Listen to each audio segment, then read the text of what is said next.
Good day, everyone. Good day, everyone. We are Birth Moms Real Talk Saturday chat. My name is D. Yvonne Rivers. I'm host of Birth Moms Real Talk. I think we got the technical difficulties set.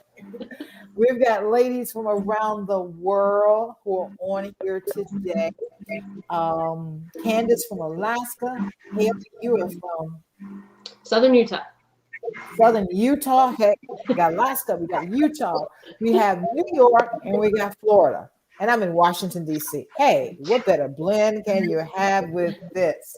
Thank you all for tuning in today. This is Birth Moms Real Talk Saturday chat from the podcast, Birth Moms Real Talk podcast. With that, who comes on with episodes. The current episode is part one of Haley, I know, not Haley, Kristen and Lindsay, a mother and daughter.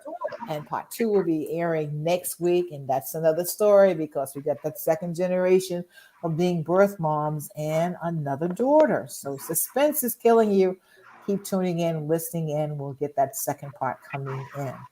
We are coming down and wrapping the year up because 2021, a lot of things has happened, and just want to really let everybody know. And Haley sort of urged me, the Birth Moms Real Talk Village, it will be starting our first live Zoom December 15th, private Facebook page. We'll have some healing sessions, and actually we'll have trying to really get a therapist or adoption competent therapist to be on some sessions with us. So we'll have our own private community that we can talk about different things with that. Okay. So the topic today is, I'm still hearing some feedback. I'm not sure where it's coming from, but we're moving on. Dialogue about open versus closed adoption. Is grief the same? I first want each one of our moms, when calling you individually, for you to share a little bit about who you are and your story. Did you have an open? Did you have a closed?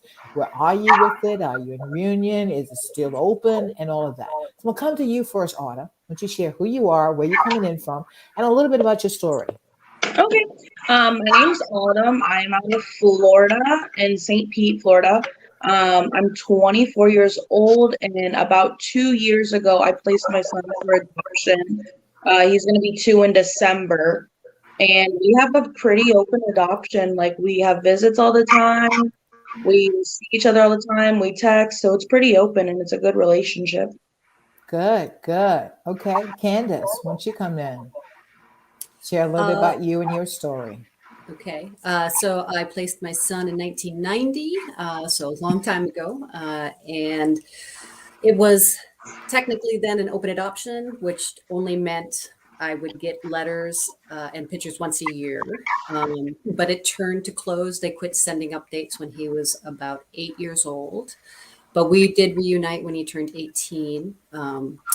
Since that time, he has passed away, but I do have communication with his adoptive family still to this day. Okay, very good. All right, Kitty, why don't you tell a little bit about yourself?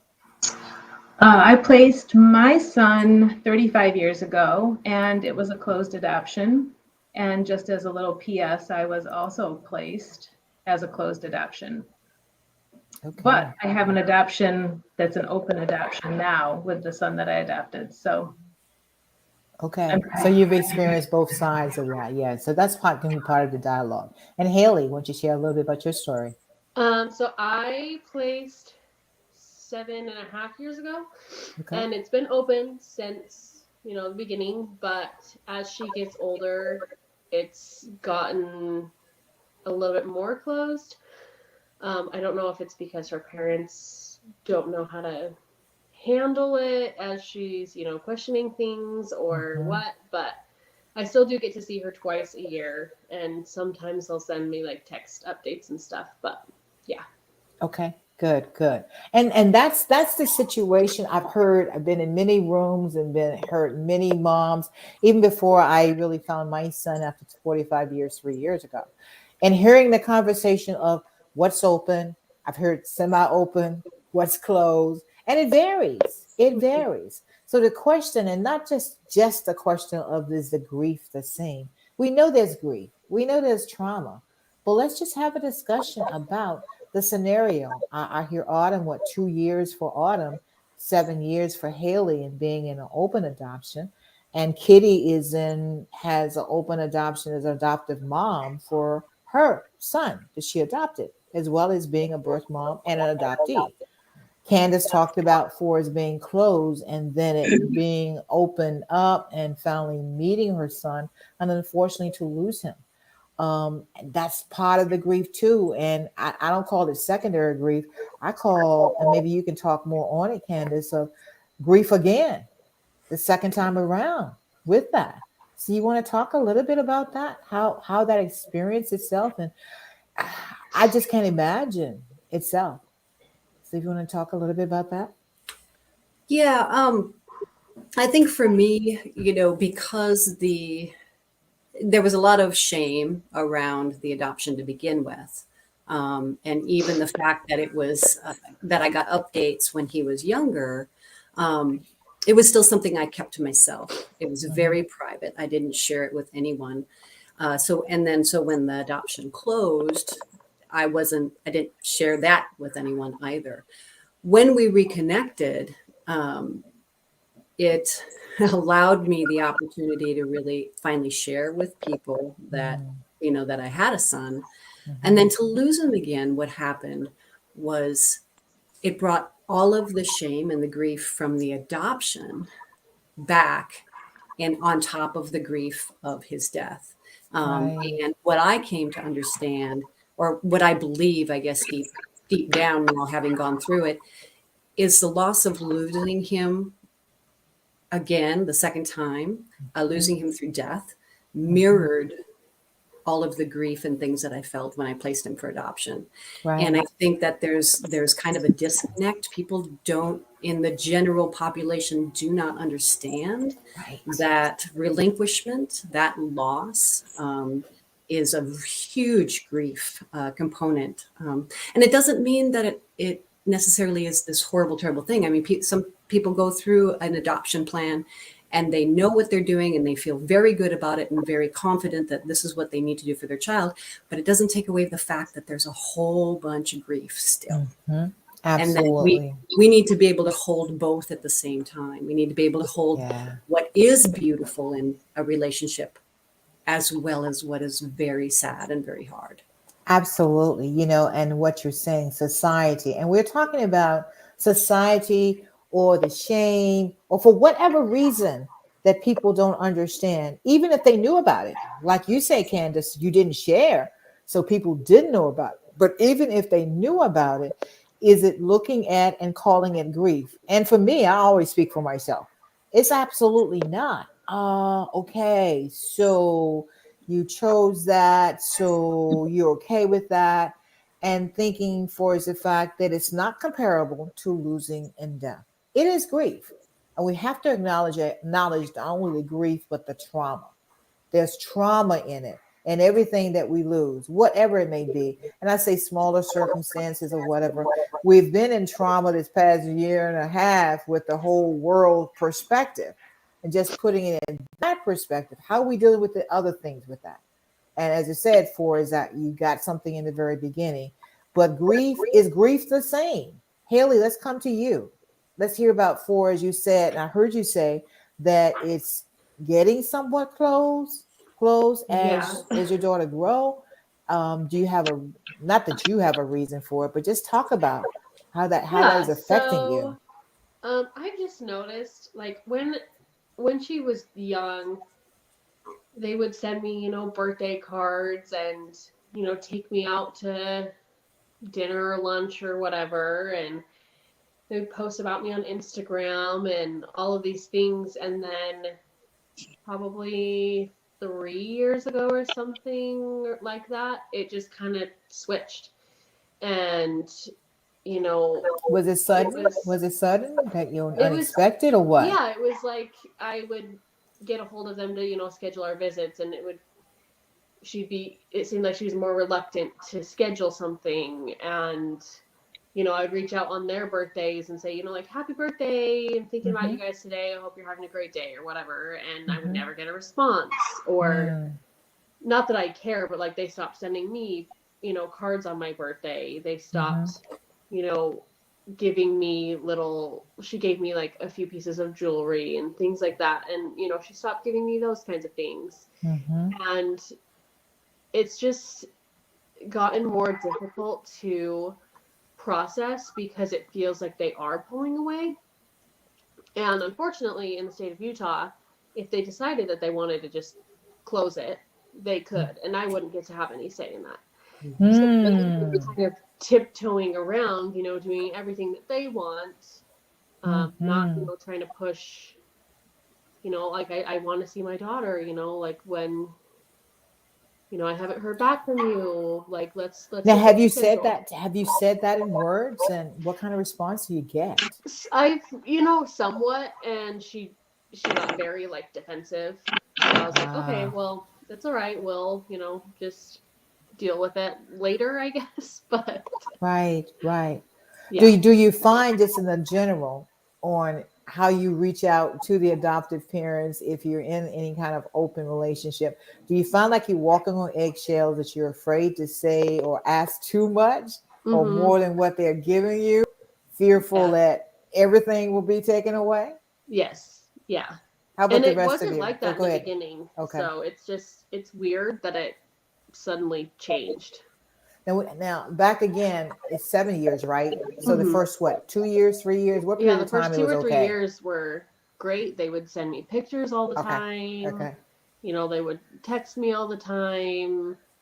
And now I only talk to them if we're scheduling a visit. So. Right. Okay. We heard Candace talk a little bit about it. For you, Autumn, how has it changed at all? It's only been 2 years, so it's a short time. But what kind of connection, and are you able to ask for what you want?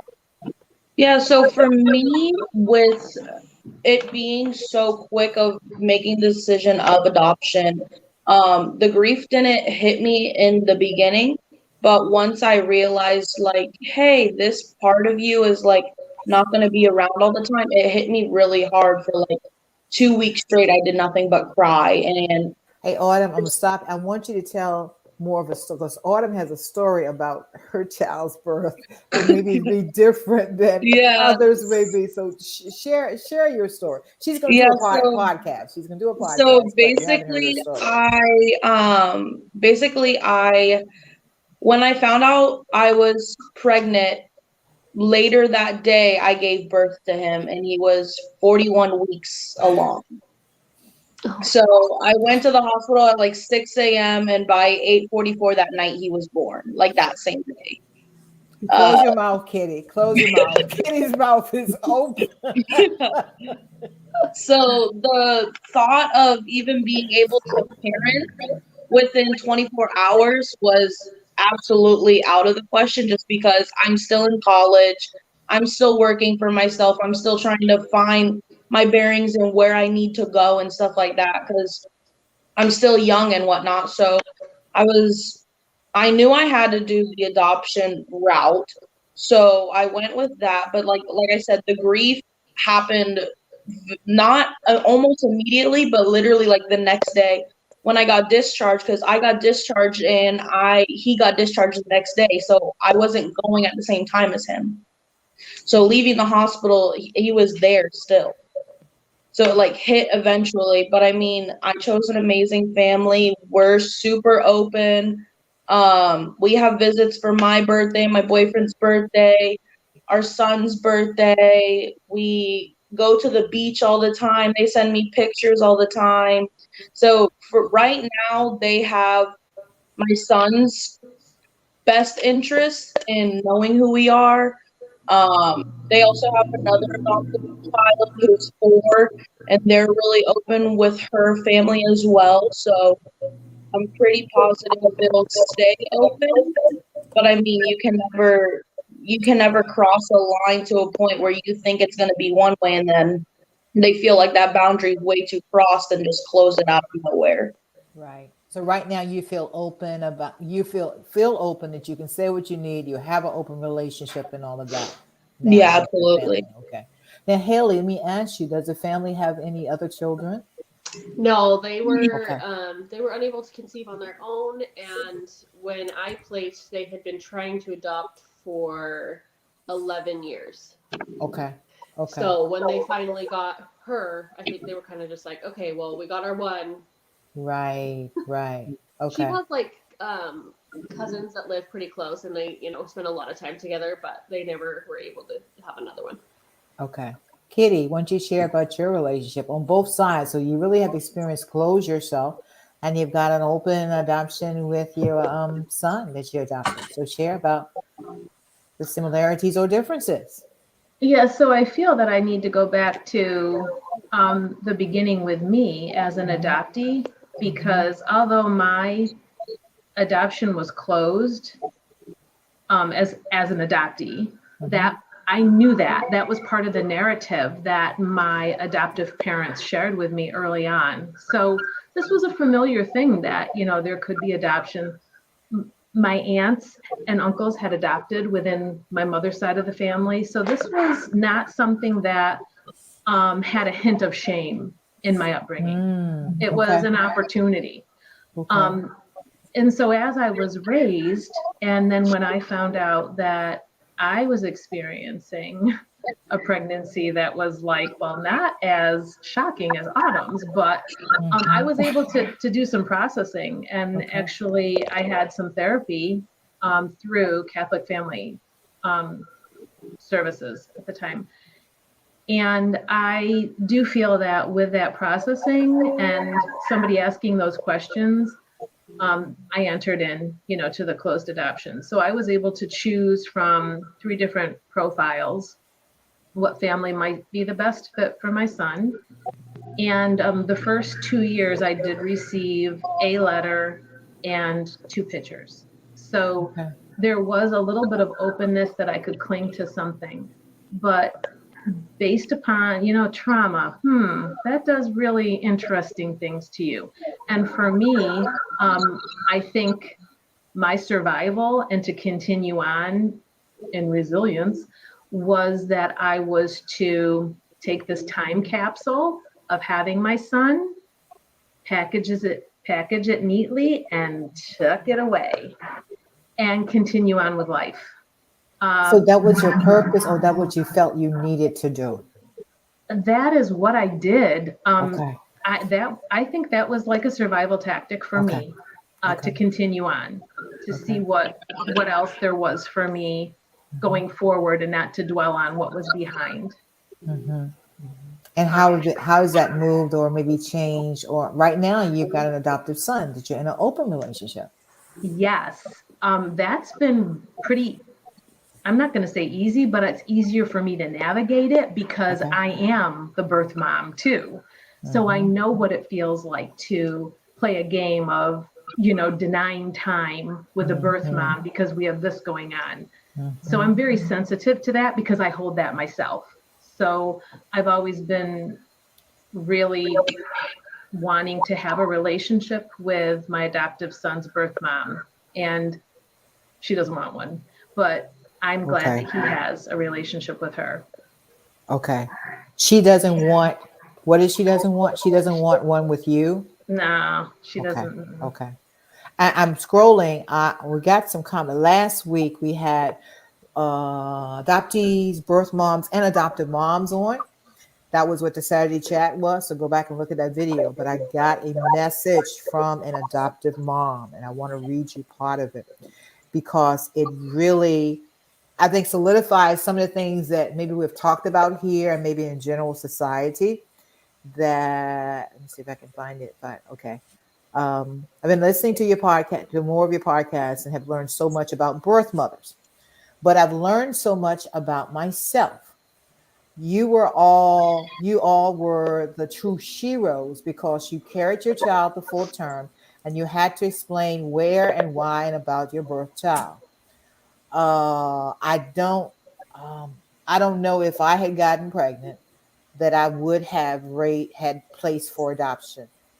And I don't support abortion, but like you all, if you've been on your own, and you would have wanted to break, I wouldn't want to break my mom's heart nor explain what happened. So she would have resorted to abortion. And listening to these podcasts really has me changing how I viewed birth moms. I responded, how did you view birth moms before? And she said, I believed I had those stereotypical thoughts about birth moms, that you got pregnant, you didn't want to accept responsibility for that child, not realizing that it was the love you actually had for your child, that you endured the shame, the judgment, the rejection from family, friends, and the biological father, and carrying your child to full term and deciding to place, as she said, a new term to her, child for adoption that would have taken and wouldn't did not take the coward's way out by getting an abortion and not to deal with the shame. That came from an adoptive mom who listened to last week's podcast. So as she references is that some people will have that stereotype, and whether they have it in the very beginning or they start thinking, well, do I really even want that connection or my child to be connected? And purposeful, while we did last week's section of having adoptive moms, we had two different adoptive moms on birth moms and adoptees, because everyone has these different perspectives. So whether they don't want their child to have anything with the birth mom, I mean, I don't know. That's your case, Haley. That the more and more your daughter grows, it's like distancing and pulling away, as if they necessarily maybe they don't want you to. Whereas before, when she was younger, you don't know what's going through people's minds. Mm-hmm. I truly believe with adoptive parents, they've gone through their own trauma and grief, whether they've dealt with it or not, that they may not have been able to conceive their child themselves. So have they done their work? That's what I always say. All of us need to do the work, adoptees, birth moms, and adoptive parents. But if someone's not done their work, they're going to set up, to me, a wall and decide this is the way it's going to be, and not able to or choose not to be honest with the birth mothers. That's my own opinion. What do y'all think about that? I think you're probably correct about that. And we don't know the reasoning why, unless they tell us or unless you ask and you feel like they're giving you an honest opinion. But I know fact too is that the grief, closed, open, semi-open, the grief is there. Yeah. The grief is there. The trauma is there. How you manage it maybe a little differently if you have a somewhat open that you can see your child or whatever. But I can only speak about my own experience. But for 45 years, I didn't see my son. Had an idea where he was, but back again in that time of placement, it was not an opportunity to really find out how is he. My first thing was seeing a picture. I just wanted to see a picture of him. It's different scenarios, because that were like, number one, we see a picture and it's like, okay, he's alive. Let's be real. It's the fact that we don't want to experience it, as Candace unfortunately had to go through, of losing your child again. You don't want that. At the same time, how can we manage and deal with the grief and the trauma, whether it's an open or closed adoption? How can we manage that?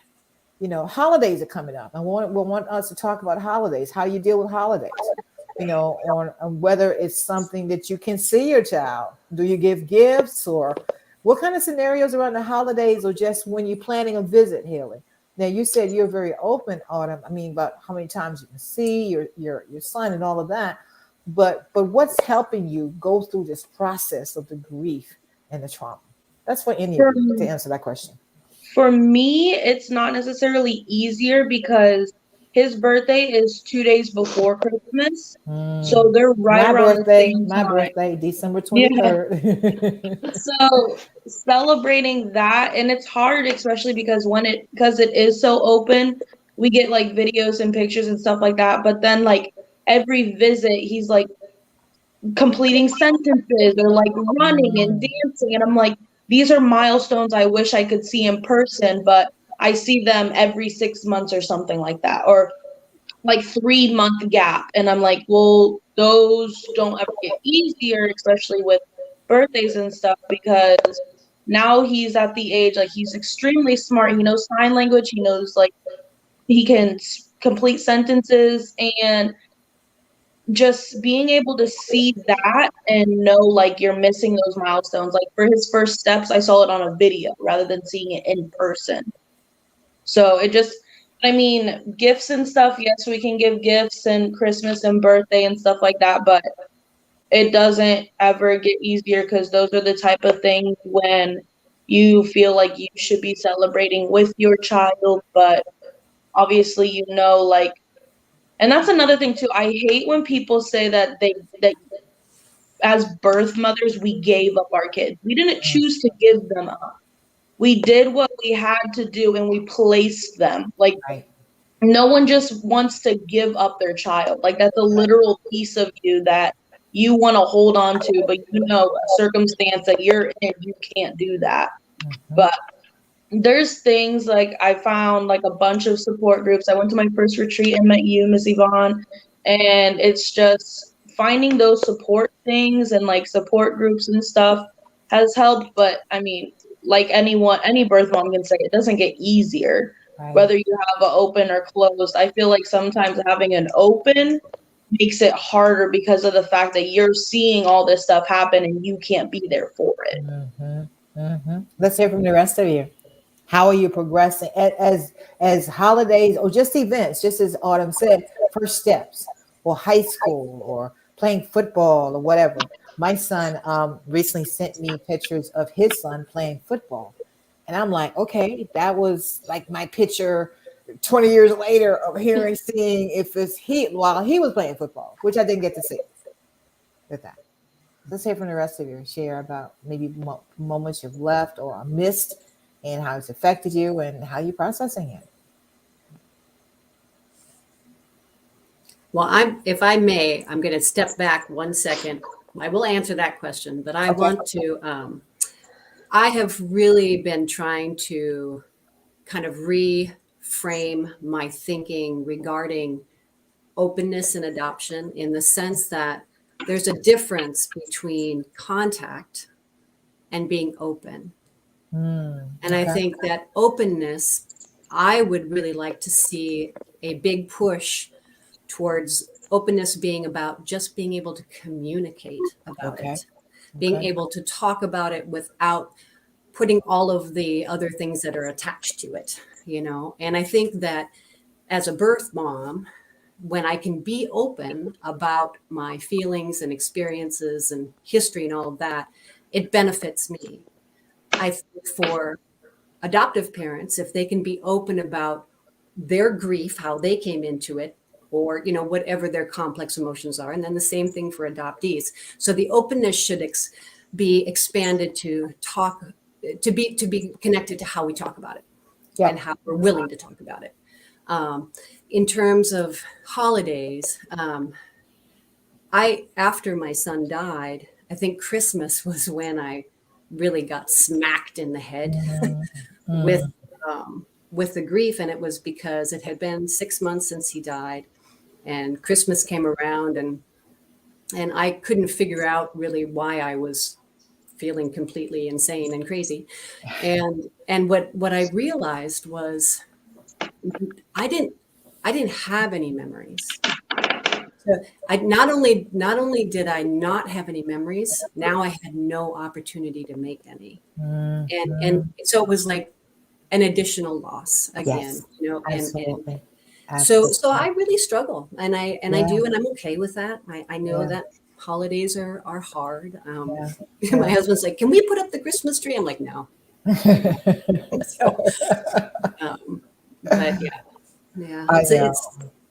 it's tough. It is, and I'm glad you brought it up for the fact that the openness is not only just open versus closed adoption, but open in conversation and in communication. I've said time and time again is the whole purpose of this podcast is for a platform to share the birth mom story, for other people to tune in, have their ear to the wall to listen, because otherwise you don't realize what birth moms will go through.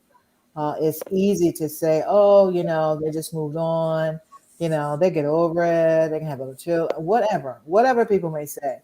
But it's the whole thing of being able to talk about it as well as for people to listen. Now, my issue was I was talking about it, but won't nobody listen to it. I mean, really, for my family so situated, not even asking if you have a boy or girl. I had a boy, I had a son, still no conversation. So whether they heard me or whether they even wanted to respond, they got conversation from me. But I knew I wasn't heard. I knew I wasn't heard. But I still was communicating. And I say we, I know I have to continue to tell the story. I will never stop. I will never shut up about talking about communication and how we need to pull off the covers of the secrecy around adoption. And it's not just only adoption, but many, many other issues. But people become, as the people in general, become so grounded in, well, that's shameful. We can't talk about it. Even to the point we listen to some of the podcasts in which moms have talked about, I got to go to the attic when people come to the door. I got to go to the basement when people come to the door.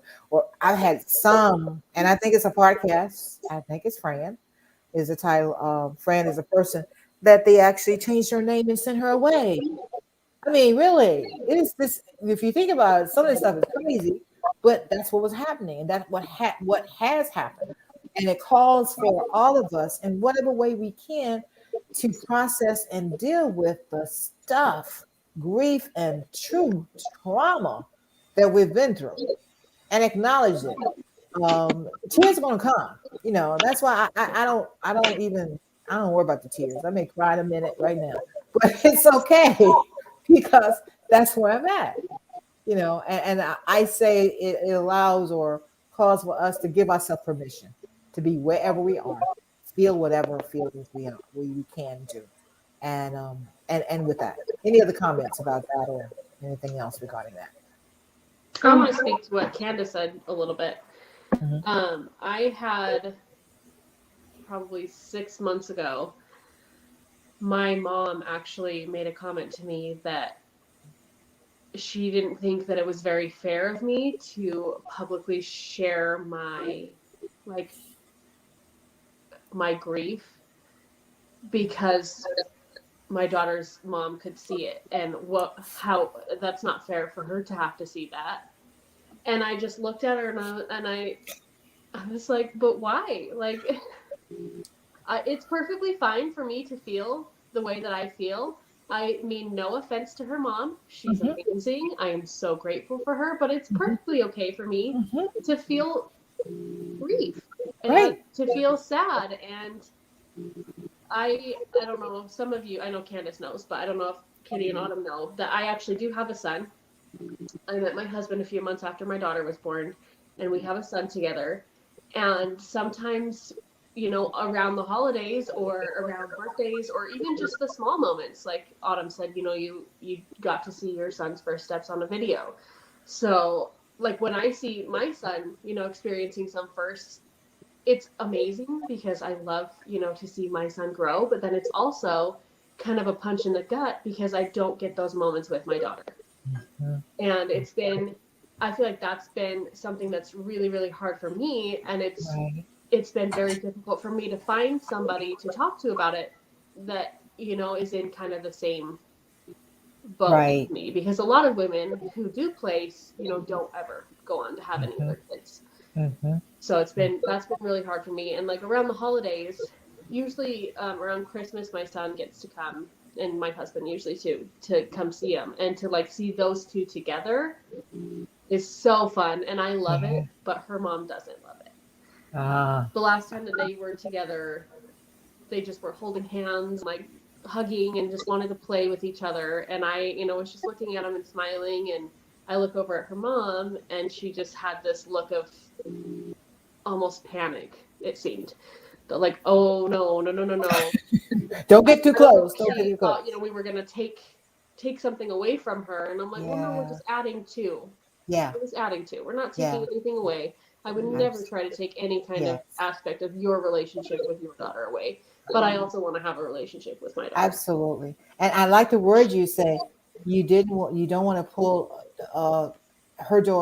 away her daughter. So we're giving them, and I say, this is me speaking, we're giving them acknowledgement. Because I'll say to my son, your mom, because his dad is passed, Your mom. I'll say your mom. I will say that.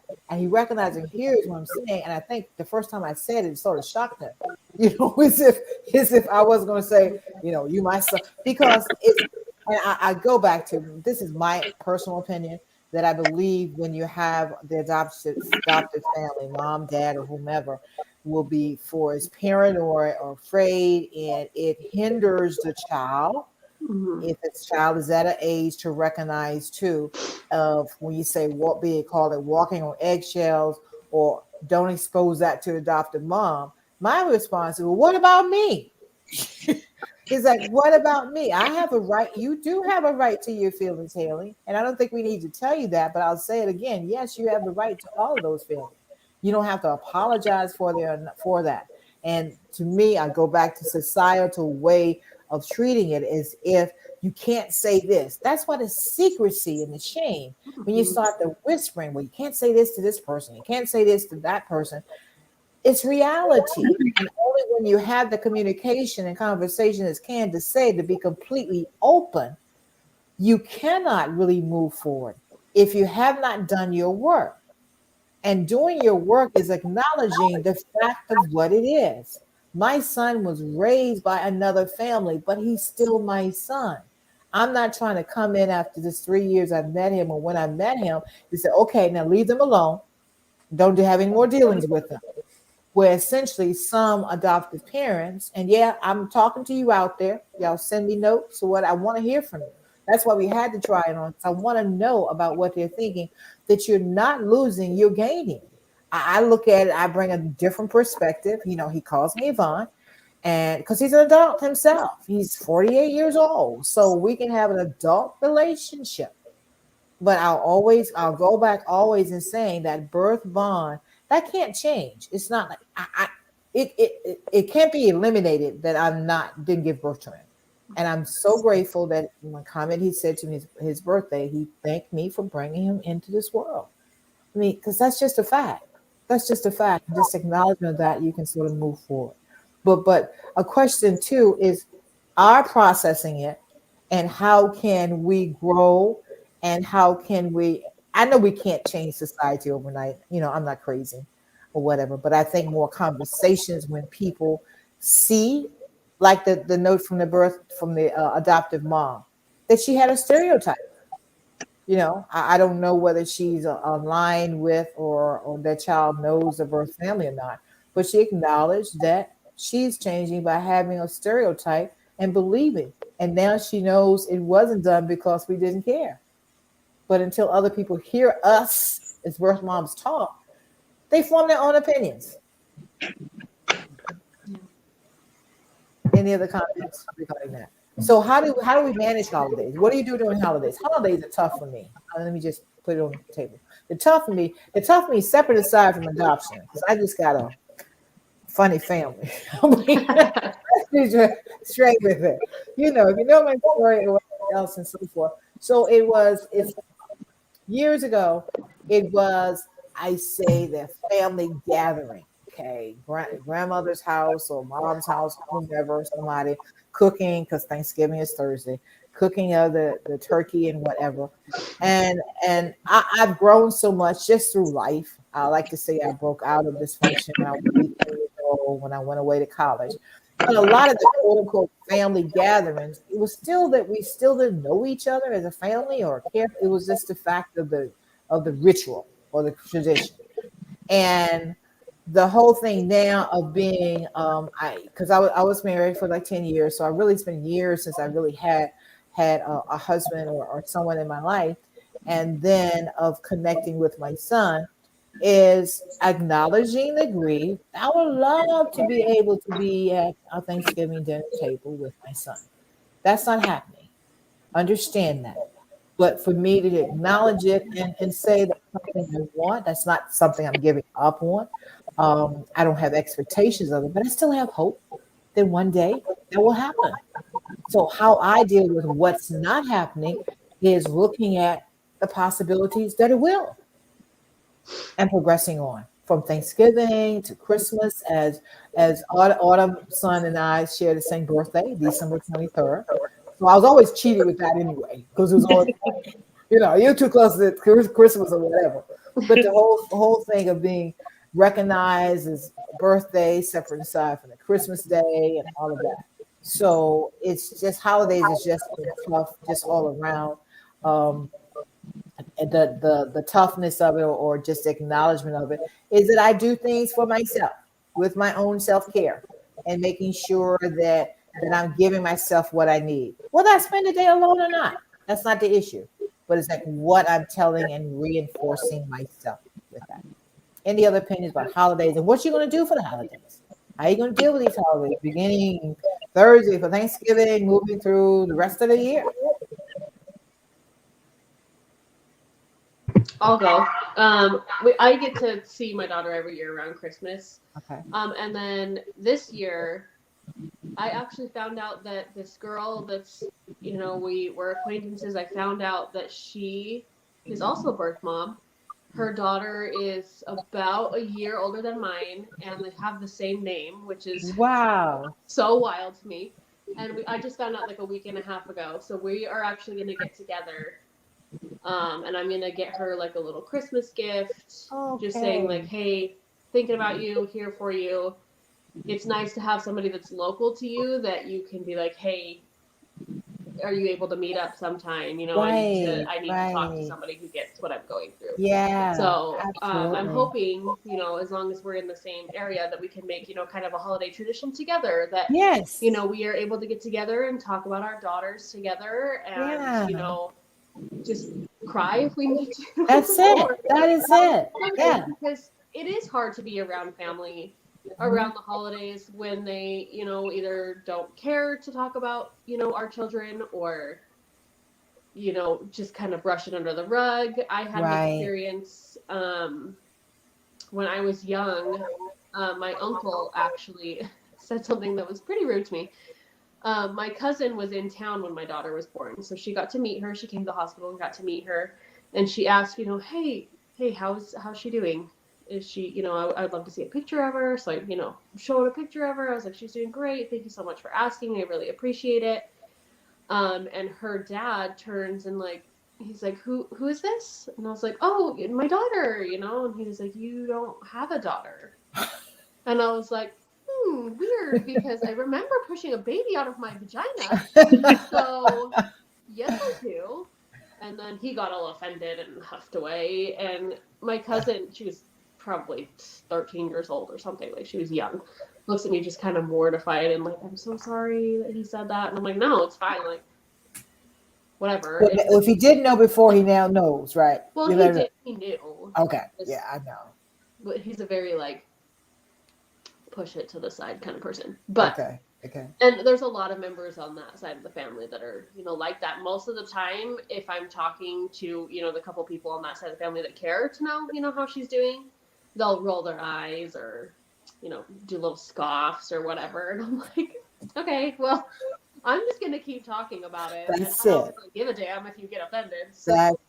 Do not let them silence your voice. Yes. Keep your voice. Keep your voice. And I'm at the top. I'm on the soapbox screaming. How about the rest of you? What are you going to do for the holidays? Well, holidays are a little charged around here because my husband and my birth son both share the same birthday, which is December 22nd. Oh, wow. So it's really tough to balance the knowledge that my birth son may struggle with coming to family events. He lives 2 hours away. And then the fact that we still continue without him, but I invite him, and if he doesn't come, that's okay. And that could also be hurtful because he struggled with it, and then he sees that there was a nice event that people were happy at, instead of being with him to, go through the struggle. So that's Right. what goes on with us. And then with our adoptive son, we have been really good about, okay, so I still don't know what he's doing for Thanksgiving. and he's 21. So I'm like, so do you know what you're doing with your girlfriend's family? Do you know what you're doing with your mom? And he's like, nope, don't know. And I go, okay, well then this is what we're doing. And if you guys come, we will be so happy. But if you don't, it's okay. Right. And I think, I mean, that sounds like a good, we'll say good plan is if you make your plans, you let them know so they're not left out, and it's a choice. Yeah. It's a choice. How about you, Anna or Candace? I know for Thanksgiving, I'm just working all day because Okay. it's a busy day for my job. So we just work all the time. But then when it comes to like Christmas and my son's birthday, we kind of celebrated at the same time. So last year we celebrated on his actual birthday. And this year we have to celebrate it early because they are going to be out of town for Christmas and for his birthday. Okay. So we won't get to celebrate on his actual birthday. But we're gonna celebrate, I think, in 2 weeks, I want to say. Okay. But the holidays just never get kind of easier, just because I know like Christmas Eve, my family's very Italian, so we do like the big Christmas Eve feast and everything. Like we have 25 to like 30 people in our house at all times on Christmas Eve, and it's just a big thing. So I know like in 2019 when I got discharged from the hospital after I had my son, I came home to like 25 people staring at me in my face after just getting out of the hospital, not sharing anything with them because I wasn't ready to.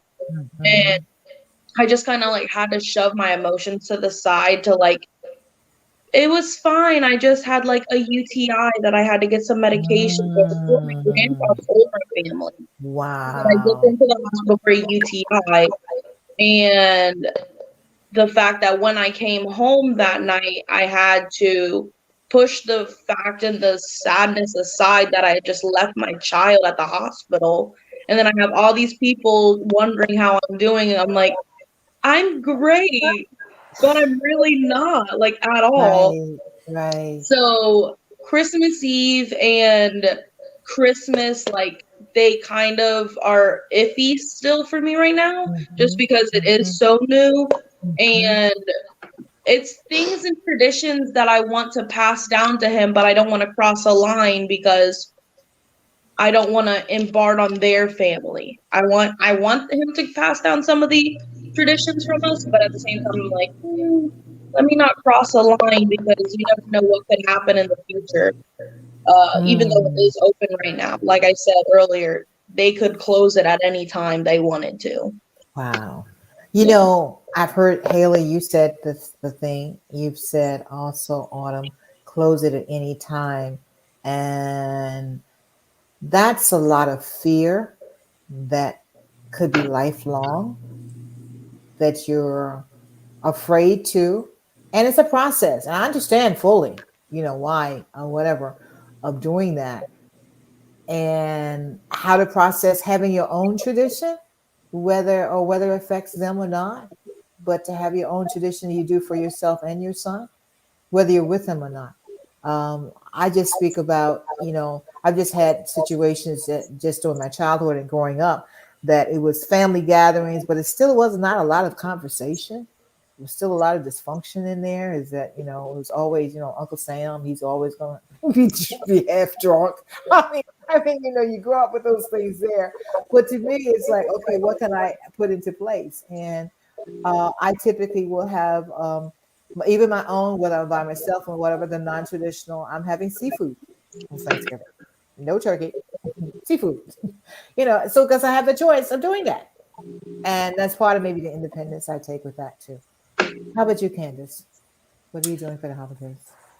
So generally any holiday or anniversary, birthday, any of those things. I mean, like Thanksgiving to me is not necessarily any major holiday other than the fact that I just eat a lot. So it doesn't hold the same kind of emotional baggage. Right. But like Christmas and his birthday, etc., kind of have a process that a couple of weeks out between my significant other and I, we kind of just assess where my brain is at, where am I mentally? Am I feeling strong and stable, or am I feeling vulnerable? And then we make a plan. So sometimes it might be actually getting together with a bunch of people, but if I'm feeling particularly, vulnerable, then I tend to want to stay really small, just me and my husband, that kind of thing. So I assess, but usually not till a week or two ahead of time because I live a roller coaster. Right. Yeah, I know about that roller coaster. I want to say last Thanksgiving and maybe Christmas Day, and I think Kitty may know this. I ordered me some pajamas, and I stayed in my pajamas all day, both Thanksgiving and Christmas. That was just my me time, just that day or whatever. Then talking about it, and answer the phone.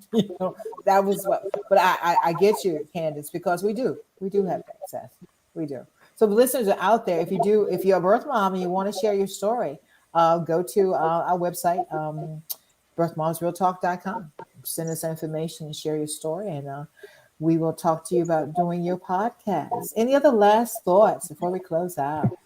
I do. Uh-huh. Because I'm able to straddle the fence to adoptive moms, and I've sat in support groups, and I actually work in that field. I want to let you birth moms know to explore and think about the fact that these people are raising your DNA, your heritage, your lineage, and when they don't feel that they're doing it well, they may retreat because they don't want to let you know they're struggling. They also may be threatened when they do see, like when Haley shared, that adoptive mom may be threatened, thinking, oh, maybe this child shouldn't have come to me because look at how well suited. So there may be some things going on with them mentally and emotionally that is good to know. I've heard that in support groups. Okay. And as well as, and Katie, I know you work in the industry itself. What would you share? I know, no, you weren't on last week. What would you shared about for us what a birth mom made you think about with adoptive mom? What would you share to adoptive moms for them to be able to process? Okay, go ahead. I think it's very important for you to, in a non-threatening way, say, hey, I've been thinking, like Autumn, hey, I've been thinking about this idea. I've got some family history and different things we've done. How can I share this, with our child? Actually, you're pretty much co-parenting, and they have to see that it's a package deal. Yeah. Good thoughts. Thank you for that, Katie. Any other last thoughts from any of you? Any others? What you've learned, and we're all individuals, so not necessarily we're going to do the same thing, So we have that individuality with that. No last thoughts? Thank you all for coming on. We're going to get through this together. We are. That's why it's so important, as I've heard Haley say, and when we talk to someone who gets us, or not that they won't say, but it's like, you got a child? Well, I mean, really, I tie into that, Haley, when you said that. When I started the podcast, I sent my episode to some family, and they knew, but it was still like, really? It was like, where you been for 48 years? It's not like you just heard this, but it was like, really? I'm like, I don't believe you. But they just weren't ready to deal with it. And they're still not after 48 years. But that's their issue, not mine. That's their issue, not mine with that. Well, thank you all for tuning in to Birth Moms Real Talk Saturday Chat. We'll not be here next week. That's the Saturday after Thanksgiving. The week after that, we will be broadcasting live from Dubai. So we'll still be on and talking. And if I can find some birth moms in Dubai, no telling. But we'll have some of you on. So we'll be sending out some invites. But I will be in Dubai. And just stay focused and know whatever you're feeling at whatever time you're feeling it, it's okay. It's okay. This is a process, and Candace and all the rest, that roller coaster, hold on as tight as you can. And if you get thrown off, get back on whenever you can. It's all okay. It's a process. This is lifelong. It's not like we can create something and end something and settle something within 2 months, 3 years, 4 years, or whatever. It's continual process. So thank you all, my sisters, for being here. Y'all have a great day, and we'll see you next time. Thank you.